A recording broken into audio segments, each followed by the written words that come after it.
What's up, nerds and nerdettes and wee little nerdlings all? It's your buddy Big Johnny G, the two-gun Pixie presents Legendary Gaming! Alright, so we are here with another Midday Monologue Monday. That's my 3D effect.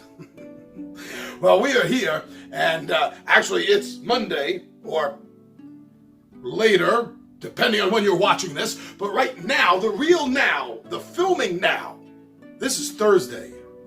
This is a Thursday before this drops. And I got a problem.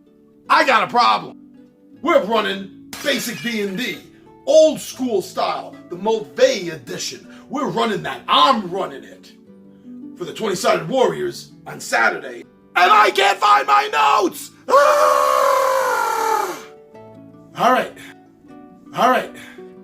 So, if you've ever been in this position, and you gotta run a campaign, and you lost all your notes, don't worry. Everything's gonna be fine. I promise. But before I explain how and why, let's go check out the two-gun Pixie mailroom.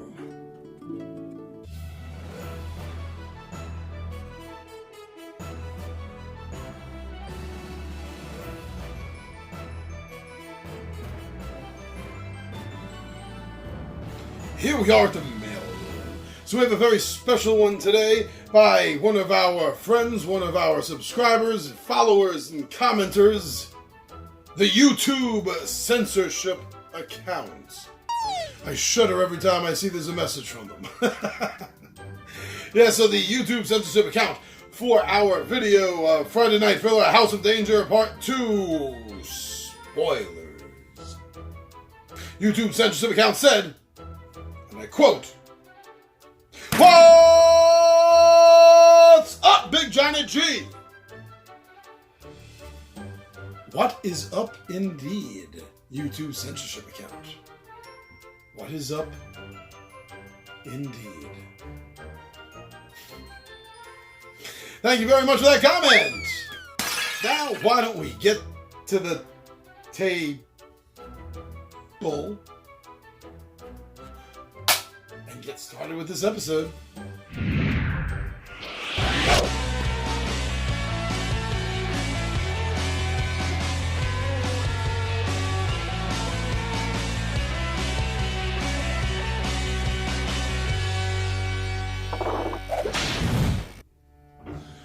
All right, things have gotten really, really crunched, right?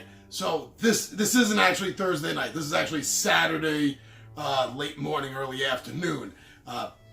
Life exploded on me Thursday night, and I didn't get a chance to do what I wanted to do, which was recreate what I have lost in my notes for today's Basic D&D Keep on the Borderlands. So let me talk you through what I did, and hopefully I'll get some nice shots edited up here that explain exactly what I'm talking about. So, knowing that I did not have a lot of time, and sometimes you may not have a lot of time, this is really based around the fact that I'm running a pre-made module, all right? If you're not running a pre-made module and you're running something of your own and you lost all your notes, well, maybe you want to play a board game for the day. But since I'm running this for basic, I know that there's things in the modules that I don't need to worry about. They've already written out for me. But a lot of the basic modules, especially this one here, does not get into depth with anything. It mentions, oh, there's a corporal of the grounds, and there's a bailiff, and there's this. You know, they don't get into anything. Keeping that in mind, and knowing that this is the very first game of the session that I'm going to be running for the 20-sided Warriors, I know we're not making it to the Caves of Chaos today. We might make it on the road to the caves, but we're not making it to the caves. So I don't got to worry about the caves. I don't got to worry about that. I'm not even worrying about the roads to the cave, because if worse comes to worse, that's what wandering monster tables are for. Alright? that's got you covered. So I want to concentrate all my recreation of the notes on the keep itself, on the Borderland keep, because that's what's going to be important today. There's going to be a lot of RPG interaction going on here. There's not going to be a lot of combat. This is not a combat day, this first one. So I don't know what my players are going to play. We developed a system where everyone is going to be rolling their ability scores in order, in the order of the ability sheet. We're going to be rolling scores in order, and that's it. We're going to be rolling like 8, 10, or 12. Anything that's hopeless, where there's 2 or more stats that are below 9, we're just going to cancel that whole list of abilities and make a new list. So as long as everyone has 8, maybe 10 ready to go, we're going to start with that. And then everyone's going to pick one of those ability score sets to make their first character with. That's not going to take very long. Basic D&D is a pretty fast setup, especially if you've already got your ability scores done. It's going to be very fast. I'm not worried about handling that now because the rules handle it for you. I mean, we already have the ability scores rolled up. Boom. Another thing I'm going to be doing to make sure that I can get all these recreated notes and everything for the keep is the NPCs. Who's at the keep?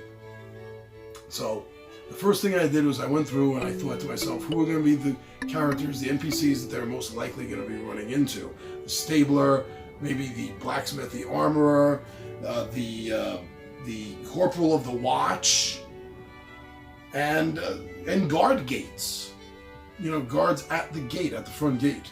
Figured it's a 2-man guard set, and they have 3 shifts, so I threw together 6 names of privates. Don't need any more information on them. I can build their characters if necessary when those characters are met. You don't need to worry about that. Things fall together really fast if you don't worry and just let it happen organically. Trust me, that's probably the biggest thing I've noticed about being a DM over all these years. If you let things happen organically, they will. You just need a tiny little bit of a structure, like vines, for them to grow on. You know. I also realized that there's a city official, the census taker, that's always with the corporal of the watch. So I decided to make a quick little note and a name for him. And I did go for mostly men, because I'm going to be doing kind of voices, and I only have like 1 or 2 go-to female voices. This is the main reason I'm doing that, nothing else. I don't want my woman to sound like me, you know, because I don't, just for painting the picture, it's just easier for me. So there are a lot of men at this keep. But then there are going to be regular citizens that they're going to be getting to know, like the traders and the provisioners. So I wrote up a quick little list of names for them. But I was doing that while I was doing something else. This is important for me, for the way I did this, is while I was coming up with the names for the characters that I know they're going to be running into, the NPCs, the non-player characters that inhabit the keep, I wanted to come up with some personal ideas why each of my players, why they're here. It doesn't really give you any reason in the module. It's just you're a group of adventurers and you've shown up at the keep because this is where adventure lies. I just wanted to do something a tad deeper. Not a whole lot, just a tad deeper. So while I was thinking of the NPCs at the keep, military and civilian, I was jotting down all of these scenarios, not scenarios, like origin seeds is what I was doing. And I started off thinking to myself, I should have 4 players at the table. So to keep things quick, let me just make sure I can come up with 4 seeds, 4 origin seeds. And I did, that wasn't a problem. I had a little bit more time on the train coming home today. I had a mission I had to run this morning.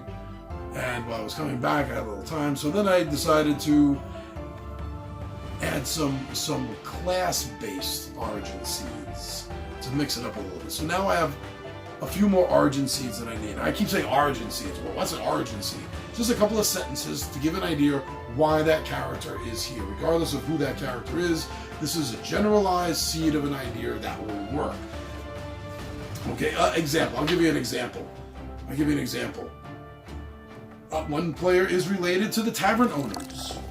So right there, I had to come up with who the tavern owners are, which gave me information I had when I was making my list of citizens. See, doing it together, hand in hand. So one of them is going to be possibly, because I have more seeds than players. So possibly someone could be related to Nesvad and his wife Willa, and their son Urtis, who run the tavern, which I've decided to name the Tavern Tavern.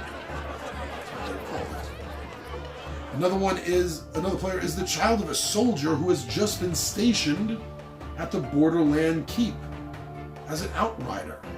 So he's not really going to be, the character's father isn't really going to be in the keep. So they're not going to be running into him inside a lot, but it kind of gives me the chance to have a cavalry at hand just in case it's needed, right? Corporal Equil. Corporal Equil could be one of the character's fathers, and in a tight mess outside of the walls could be a dramatic moment. Yeah. An example of a class-based one. For a cleric, the player works for the church, has been sent to start religious duties at this particular parish. The curate here at the keep, Her Radiance Mother Sonia, sends the player with the guild rescue mission to find, study, and destroy, if necessary, any of the rumored altars of fallen gods and vile demons. Now that actually references to the main NPC, the character that's going to be pulling them all together, regardless of their seed ideas, is from one of the rumors at the beginning of the module about a missing merchant. So the guild is going to be paying to put a group together to go find this gentleman. And that's what that refers to. And one other idea, which, okay, I thought this was fun. This can cover a thief or a halfling. I thought it was kind of fun that you recently, just recently, had gotten caught working in the territory of a local thieves guild. And you're not a member of that thieves guild. But you showed a little promise of something. And this thieves guild doesn't believe in throwing away a potential profit, if it's an actual profit in hand. So can you bring a profit?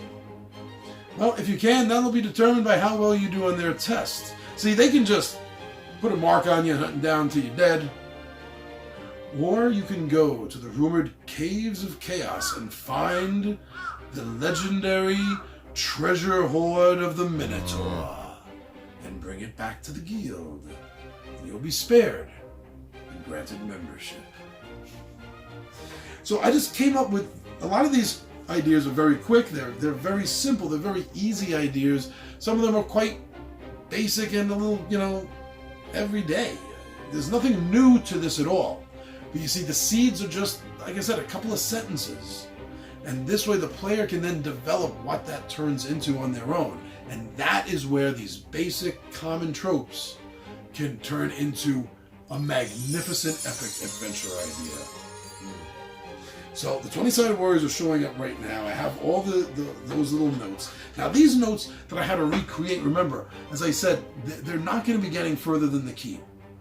Most of the day is going to be spent in RPG moments. There's going to be no hack and slash going on. This is going to be complete ROLE role playing. They may make it maybe as far as the marsh, but as I said, that's what wandering monster tables are for, and there's a set encounter in there anyway, so I don't have to worry about that. But who are the players? Why are they there? And who are their connections? If you know who the players are and why they're there, you start working on the NPCs that they're going to be meeting. That's all I really have to know. And each NPC, I did make a little bit of a note. For the military, military of note, the Corporal of the Watch, Sir Osksin Lugman. I made a little note that he's grumpy. He's grumpy, all right. And the reason I named him that is Jack Klugman played Oscar Madison. See how I mixed up the sounds? Who was a rather grumpy character. And I love that portrayal of the character, so his attitude, personality, his grumpiness, that's where I'm taking it from. So take a well-known character that you know, that you like, and use that character's personality as a seed to build upon for your NPC. If you have to, or you feel comfortable, make it a complete Xerox copy, so to speak, the exact clone. But otherwise, just take something about that character's personality that you like and explore it. And that'll give you a unique NPC. And this is a great way, like I said, if you need to get started in a flash and you lost your notes, just bring everything down to the most basic levels. Who are they going to meet in this adventure? What are they going to interact with in this adventure? And why are they here? What is the beginning, the origin of the adventure they're currently on? So for a start like this, you can pull it together real fast, real easy. So I can already hear them inside. This is actually Saturday now. It's getting late because I was so busy this afternoon. But I can't wait to get started. So hopefully that helped a little bit. And also I believe on Tuesday we're going to be dropping the Tales from the Table, where we're going to be talking about how this game ran. Alright, so thank you for checking this out, everyone. I'm your buddy Big Johnny G for Two Gun Pixie presents Legendary Gaming, and my friends are...